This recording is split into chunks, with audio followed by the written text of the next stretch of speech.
Eh bien, rebonjour après cette longue période de vacances, jardinage, bricolage, voilà, ressourcement, pour ne pas tomber dans la routine en musique quand même. Alors voilà, je vais vous proposer un cours sur Jean-Sébastien Bach. Dieu créa Adam et il lui a pris tous les noms, donc le langage et la signification des choses. En fait, on ne fait pas assez attention au langage, car le langage, c'est l'union avec la pensée, c'est l'expression de la pensée, et c'est aussi l'observation et la communication grâce aux mots, d'images que l'on suscite dans la mémoire de ceux qui nous écoutent. Donc Bach, inspiré évidemment par la religion luthérienne toute naissante, en Allemagne, se base sur sa foi. D'ailleurs, gloire à Dieu. Il était vraiment le prophète musicien de Dieu, on va dire, si on peut dire ça comme ça, avec un peu d'humour. Donc, et déjà, à partir de ce qu'il composait avant, son clavier bien tempéré, donc les inventions, les préludes pour commençant, etc., nous sentons cette nécessité qu'il a de parler, mais ce n'est pas un parler romantique comme Chopin, qui va avoir un parler d'exil, de passion, de maladie, de tristesse, voilà, de, de nostalgie. Donc, ce n'est pas une exacerbation du ressenti chez Bach. C'est s'exprimer grâce à un dialogue de 2 jusqu'à 4, 5, 6 personnes. Quand on dit une fugue à 4 voix, en fait, c'est 4 personnes qui dialoguent avec le timbre de leur voix. Et sur un piano, eh bien, donc, on a une personne en soprano, une personne à l'alto, une personne au ténor, une personne au baryton ou dans les basses, par exemple. Et donc, il y a un petit prélude pour commençant, que je prends souvent un exemple pour mes élèves à Maretsu, parce qu'on peut y calquer un dialogue très actuel dessus. Bon, là, quand un enfant se met au piano, il ne se pose pas de questions, il aime ça, il aime jouer, il aime ce qu'il entend. Toute la philosophie, la métaphysique, elle vient après dans notre évolution de vie, quand on devient adulte et qu'on se rend compte qu'en fait, quand on écoute Bach, on est apaisé et qu'on entend que le langage, la pensée se déroule d'une main à l'autre, qu'il y a tout le temps un dialogue, une réponse, et parfois il y a un nœud qui se forme avec une très grande anxiété vers la fin du morceau, mais tout se résout toujours par un accord majeur dans l'entente. On s'est compris, et même si tout était difficile, on laisse la place ouverte à l'espérance. Donc pour moi, Bach est quand même très important pour découvrir cela, pour se poser des questions au sujet de comment interpréter la musique de Bach. Alors ce n'est pas toujours... Comment est-ce qu'on peut repérer qu'on a affaire à des voix et pas à un monologue, par exemple, ou simplement un récit d'une action faite par une seule main pendant que l'autre main fait un accompagnement accessoire, enfin, je ne sais pas le mot accessoire, mais enfin un accompagnement qui crée une ambiance, qui enrichit d'une harmonie le récit qu'on fait là.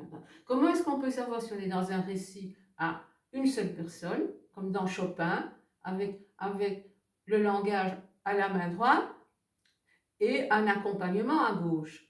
Ça, c'est toujours un récit d'une seule personne. Si on a affaire à des accords, par exemple dans une valse, des accords d'une basse et de 2 accords, on est dans un récit d'une personne. Tout se passe dans le récit dans la main droite. Dès que vous apercevez dans une partition de Bach une similitude, maintenant je parle de l'architecture, une similitude euh, linéaire qui passe de la main droite à la main gauche, vous êtes déjà dans deux voix, dans deux personnes qui échangent. Donc, on a une personne en clé de sol avec une voix plus aiguë qu'une personne en clé de fa qui a une voix plus grave. Voilà. Alors, on peut être dans l'alto avec une clé de sol ou dans le soprano avec une clé de sol. Et avec une clé de fa, on peut être dans le ténor, donc une voix d'homme, ou on peut être dans le baryton ou dans la basse. Alors, évidemment, je n'ai pas pris l'exemple des fugues où il faut plus démêler les canevas, et je vous en parlerai, mais je ne sais pas tout dire, sinon la vidéo va être trop longue, sur une seule petite mini-conférence au piano. Donc, ici, c'est dans les préludes pour commençants, qu'il ne faut pas minorer. Ils ne sont pas d'une simplicité enfantine. Hein. Certains préludes sont aussi difficiles que les préludes du clavier bien tempéré. Mais ils sont quand même accessibles aux petites mains et aux adultes qui sont recommençants ou qui veulent faire quelque chose de pas trop compliqué. Alors, je viens de poster une émission de France Musique sur R comme rhétorique de Jean-Sébastien Bach. Alors, rhétorique, elle est apparue au début de la Renaissance. En fait, non, elle est apparue donc, avant nos civilisations en Grèce et puis évidemment à Rome. Et puis on l'a un peu délaissée parce qu'il y avait un certain veto dans la musique en Occident qui était l'apanage donc des monastères et où on ne pouvait pas ni utiliser des instruments à part l'orgue, ni de voix de femme. Donc on est dans la période alors du chant grégorien. Et puis bon, l'Italie va donner un petit coup de pouce pour introduire le violon dans les liturgies catholiques. Et puis on va pouvoir à ce moment-là reprendre connaissance de la rhétorique, grâce aussi à l'opéra. Le premier opéra Monteverdi, donc, au début du XVIe siècle, ce sont donc des voix avec des personnages différents, hommes et femmes, exprimant une action en direct avec du pathos, de la souffrance, des sentiments, de l'affect. Et donc, comme l'Occident, moi je parle de notre Occident à nous, hein, donc les États-Unis après vont hériter de l'Occident grâce aux émigrés allemands et anglais qui vont donc perpétuer cette tradition. Mais en Allemagne, au début donc de la découverte de la Bible et des psaumes en langue allemande, puisqu'avant tout était en latin, donc il n'y avait que des personnes ayant une certaine érudition et éducation qui pouvaient lire en latin, et donc entre guillemets, le peuple travailleur n'avait pas accès à l'exégèse et à l'essence des textes sacrés. Donc, on va traduire la Bible en allemand, on va traduire les psaumes en allemand, et donc à partir de ce moment-là, Bach qui a mis au point le contrepoint, donc point, contrepoint, main gauche, main droite, on sort de bêtement l'accord plaqué ou arpégé main gauche pour élaborer un langage à la main gauche également. Et là, Bach va être séduit par ce contrepoint et mettre ça au service du langage et donc d'un dialogue possible grâce aux deux mains. Et puis après, on partagera la main en deux ou en trois pour avoir trois personnages, par exemple, à une main et deux dans l'autre. Et puis tout va devenir alors à ce moment-là très entremêlé. Et comme dans un salon, vous allez avoir jusqu'à 5 personnes qui défendent un point de vue à ce moment-là. Grâce à la possibilité de séparer les voix dans les deux mains. Ici, nous avons deux personnages.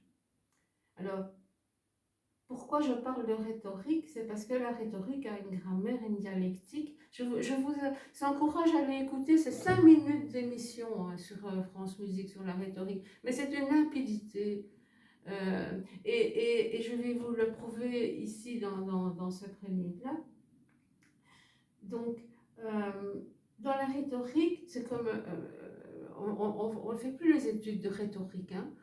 On fait des dissertations maintenant à certains niveaux en secondaire, mais la rhétorique, on l'enseigne encore à ceux qui suivent les cours de latin ou latiniste. Mais sinon, il faut savoir donc que la rhétorique, ça suit un schéma. Pour simplifier, puisqu'on a en musique, je vais prendre un mot musical, le prélude, donc l'ouverture, donc le prologue, hein, si on fait le lien avec la littérature, l'énoncé, la contradiction, et puis alors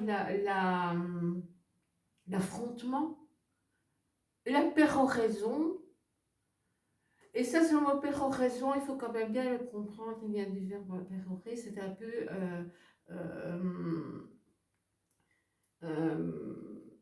vain. C'est quelqu'un qui pérore, on va tout de suite penser à une poule qui caquette, elle parle pour rien, et puis ça remplit l'espace sonore, et puis pour finir, on lui cloue le bec, et puis voilà, elle a péroré en vain, et on arrive avec une conclusion. Eh bien, tout ça, on va découvrir dans ce prélude BWV 939. Alors, l'introduction, c'est simplement un accord plaqué qui va durer 3 mesures de 4 temps. Voilà. Mais il dure le temps d'une croche à droite. Hein. Donc, voilà mon énoncé. Que j'affirme que l'autre personne acquiesce. Mais elle va déjà émettre sa propre sensibilité maintenant. La première personne qui a énoncé n'avait pas envisagé la sensibilité de son interlocuteur et elle passe un peu dessus en disant oui. Son interlocuteur comprend bien qu'il y a une réticence déjà de la part de la première personne. Hein. Donc, et là, ils sont déjà d'accord. Elle a compris la sensibilité. Comment je sais ça? Parce que quand son interlocuteur masculin a introduit sa sensibilité et son point de vue, il l'a fait en sol majeur, il a mis un fa dièse. Alors nous sommes en do majeur. Hein. Donc il a mis un fa dièse. Et elle veut bien, mais elle ne voit pas l'intérêt. Et si j'insiste, fa dièse. Ah, et là elle a une certaine compréhension. Mais elle veut encore avoir le dernier mot, elle va commencer à pérorer. Et ça va donner un agacement. Oui, ah ben, ça dure longtemps. Mais oui, j'avais compris, mais bon, c'est pas ça le principal. Et donc, quel est son côté têtu féminin, on va dire elle veut vraiment avoir raison. Et l'homme va dire oui, oui, oui, pour calmer le jeu.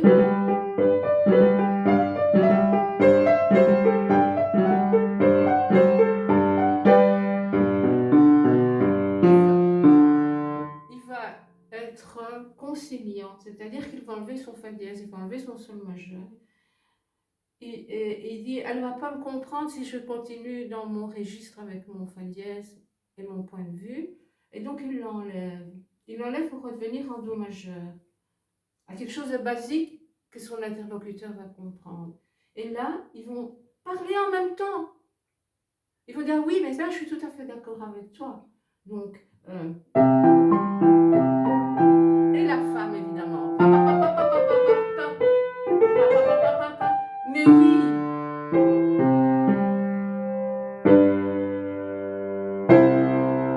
Voilà.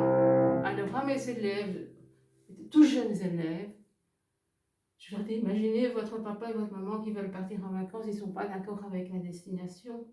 Et la maman va donner un tas de raisons pour aller à la mer. Et le papa va dire, oui, oui, oui, mais moi j'irai dans les Ardennes, de toute façon, c'est moi qui aurai raison. Et on le sent à la fin.